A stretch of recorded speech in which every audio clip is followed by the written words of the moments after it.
I'm not sure that I could ever get myself to actually root against the Kraken, but there's no way around the fact that we are now at the point of the season for the Kraken where the result in today's game, as frustrating as it was, is a good thing for the team long term. What's cracking, everybody, and welcome back to Kraken R&R, where the Seattle Kraken fall 3-1 in Vegas to the Golden Knights in a game that, well, definitely proved why you don't bet against the house, as the Golden Knights got every bounce they could have, while the Kraken could not get a single bounce to go their way.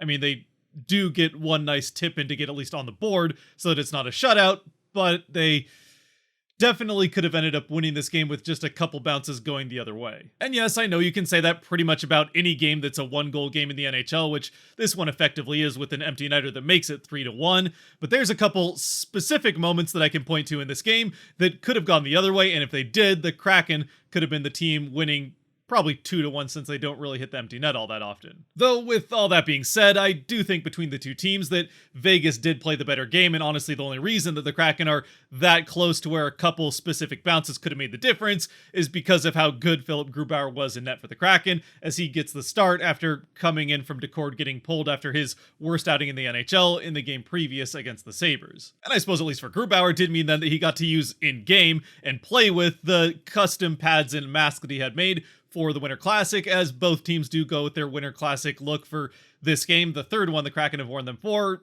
and the second one indoors that has not gone their way, as they still, after 6 games, remain winless with any jersey indoors that isn't their normal home or away. Actually, this is the first time I think they played an away game in a different jersey. But anyway, aside from all that, we also got to see Schwartz back in action for the Kraken, as he makes his return after missing 4 games with an upper body injury. And with him returning to then that second line with McCann centering he and Burakovsky, and with that line of Tolvin and Beniers and Eberle having played well in the game previous, pretty much the only line that played well in that game, they keep the 3 of them together. And that then means that Bjorkstrand ends up getting put all the way down on a 4th line that's Bjorkstrand, Tatar, and Yamamoto, which is a perplexing line, as then Gord, Tanev, and Cartier make up the 3rd line.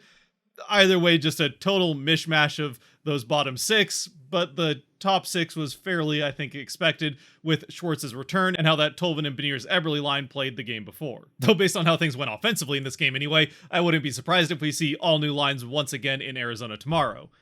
I suppose it is the second half of a back-to-back, so maybe they go with the same lines just for the sake of simplicity with it being a back-to-back, but I can't imagine these lines are going to last too long. As we get into the game, though, it is a pretty good start for the Kraken, as they really control play and hem Vegas into their end of the ice for the majority of the first couple minutes. Then Vegas responds with a bit of a press back the other way, and really the first 8-9 minutes of this game are pretty exciting back and forth hockey, and eventually it is Vegas who ends up breaking the ice with a bit of a lucky bounce. The Knights come rushing into the offensive zone. Eichel has the puck, though he quickly gets it up to Marchessault as he crashes in at the net. Grubauer has the post sealed off, though, so Marchessault just takes the puck past the net, at which point Grubauer thinks that he's going to try and wrap it around, so he looks to the other side and pulls himself back into the crease, but instead Marchessault tries to fling the puck back up to Eichel following him in, and as Grubauer's looking the other way and moving back into the crease in front of the net, he accidentally drags the puck, which has gotten caught in his skate, towards the net with him, and then that leaves it right on the doorstep for Eichel to poke it in, and that of course gives Eichel the goal and the Knights the 1-0 lead. And there you have your first of 2 or 3 moments in this game that could have easily gone the other way, but it's a fortunate bounce for Vegas, and they end up taking the lead off it, then immediately end up on a power play, which they really don't do anything with. In fact, I don't even know if they get a shot on goal. They might have gotten 1 shot on goal, but either way, nothing dangerous, as the Kraken kill that power play off without any trouble and would make a habit of that over the course of the rest of this night. And following that, the back half of the first period really is not terribly interesting.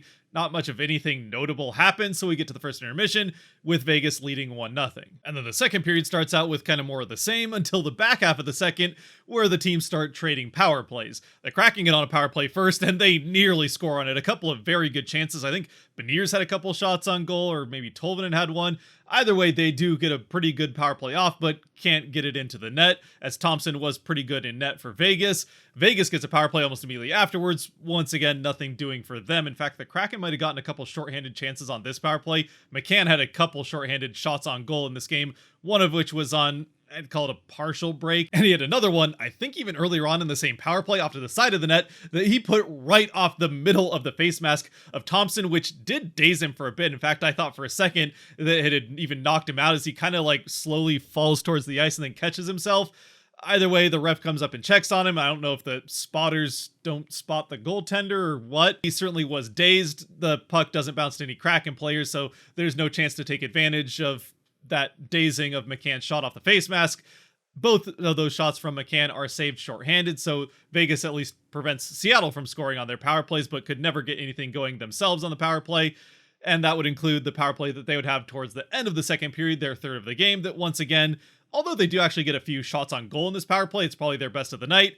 Grubauer in particular shines in this one as the Kraken keep them off the board for a third time, and we get to the second intermission with still the same 1-0 score in Vegas's favor. And just like with the first intermission, the next period starts in the same way the last one ended, more power plays being traded back and forth between the two teams, as Seattle gets the first chance at it early on in the third, but never gets anything going on this power play. In fact, Vegas actually gets a shorthanded chance that isn't a dangerous one, saved by Grubauer, so no trouble there.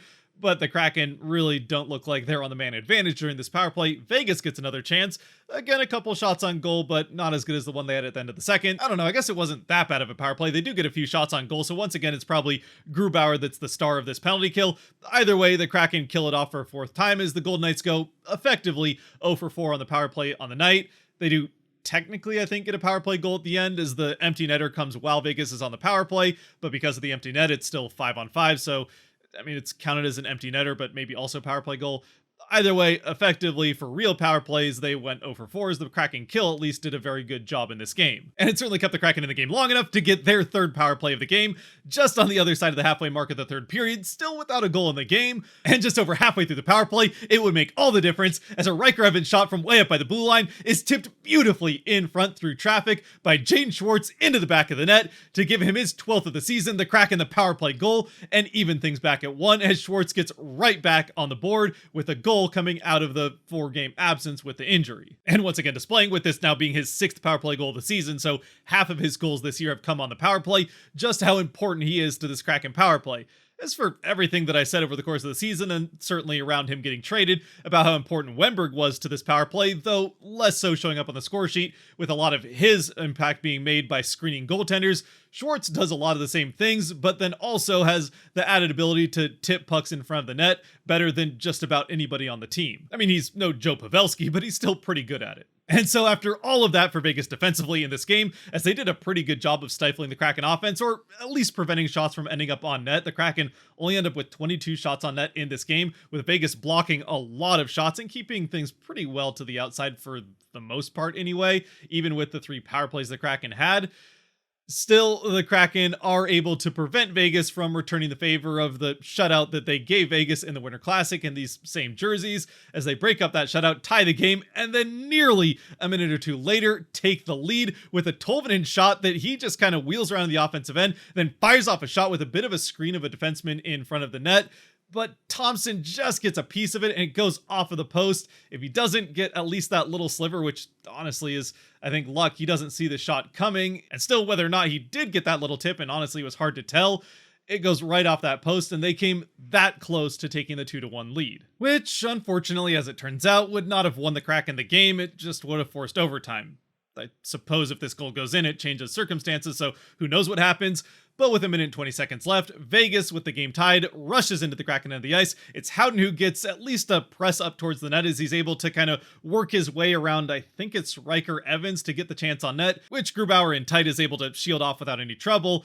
But the puck slides out to the far side and somehow it gets through the entire traffic of the tangled legs of Howden and Evans as they go out to the side and still slides perfectly to another Golden Knights player. And after sliding right to him, Kolesar gets the shot off and somehow once again gets it right back through that mess of bodies and legs, not only the 4 legs of Howden and Evans, but also putting it right off the arm of Grubauer as he dives back to that side.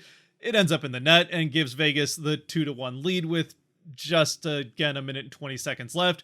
The Kraken end up challenging this for offside. It goes to review and it's as close as it possibly could get. It's between 2 frames, and I don't know if they don't have a better frame rate of a camera in Toronto or what the deal is, but one frame shows that just the end of the heel of the skate for the guy that would have been offsides and the puck as they're crossing the blue line, and the next frame shows both of them just across it. It did kind of look like if there was a frame in the middle there that the puck might have still been just barely on the blue line as the skate crosses, but it's certainly not enough to overturn it, so the call stands. The Kraken end up on the kill, Vegas on the power play for the failed challenge, and Vegas obviously gets the goal. The Kraken do nearly end up scoring as they get the net empty to go back to 5-on-5 as they're technically on the penalty kill. As the puck ends up bouncing around the net, Beniers almost has a chance at a half-empty net, but the puck just will not settle for him, bouncing around at his feet, and by the time it does settle for him, he is down behind the goal line. He tries to fling it out front to someone else with a then completely empty net, but unfortunately there's nobody there, so it slides into empty space. Vegas gets a hold of it and puts it into the empty net to make it 3-1. And there you have our final score. And so, once again, for the now 6th game in a row, the Kraken find a way to lose. Though at least this time I do think they played a decent game, well enough to win. They just get a couple of bounces that go the wrong way. Vegas ends up winning, and in the long run, because the Kraken are not destined for the playoffs this year at this point, it is probably for the best, and especially with a lot of the other teams that were in that wild card race between 5 or 6 teams having won games recently, the Kraken now, with a few losses in a row, have gone from being right in the wild card hunt to a top 10 pick with just a few points of difference in the standings.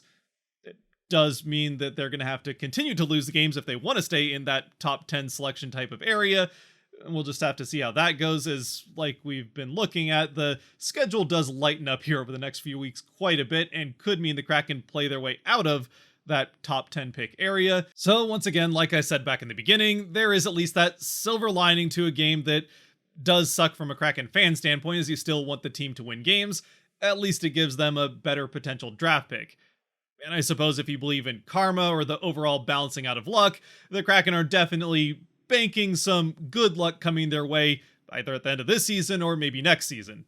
And for what it's worth, I do think they got more than their share of good luck last season after getting more than their share of bad luck the first season, so maybe it's just gonna go back and forth like this, and maybe next year will be a fantastic year with some more bounces going their way. Whatever the case, the house definitely won this game when it came to the fortune department, and the Kraken, whose season is already disappointingly lost, can improve their chances of making the future look even brighter than it already does. With that, though, there really isn't much else to say about this game, and again, it is the first half of a back-to-back, so let's close things out with the Kraken 3 stars. As always, brought to you by the patrons over on Patreon. If you want to help decide these Kraken 3 stars after every Kraken game, you can help support the channel a little bit more than you already are by watching this point, and thank you for that by going to the link down below and supporting on Patreon as well. And with the 3 stars, there's no doubting that the first star in this game was absolutely Philip Grubauer. He comes up with 34 saves on 36 shots, the 37th one being the empty netter. And just a fantastic night from Grubauer. Again, really did keep the Kraken in this game long enough to tie it, and honestly deserved to get the win for how he played the game specifically. Aside from him, I think there's a couple of other skaters that did play pretty well. I'll give Schwartz the 2nd star since he does get a goal in his return and got the Kraken back in the game with that tying goal late in the 3rd. And then the 3rd star, I gotta say, even with the fumbling of the puck at the end, which again, I don't really put on him too much. It's just a bouncing puck at his feet. There's not much he can do about it. I think Beniers had a fantastic game, a number of shots on goal and some pretty dangerous looks. He just couldn't get one to go. So I'll go with Grubauer 1st star, Schwartz the 2nd star, and then if we're going to go with a 3rd, I think Beniers is earning of that. Borgen also had a decent game, and yeah, the rest of the guys were either mid or not great. Riker Evans, as a part of the top pair, did have a bit of a tough night. Both of the goals against, other than the empty netter, do kind of go through him, though again, there's some elements of luck in both of those going in for Vegas. Still not his best night. I don't know. Let me know what you think down in the comment section below. Until next time, which will be tomorrow with the next R&R, stay safe out there, be good to each other, God bless, and as always, go Kraken.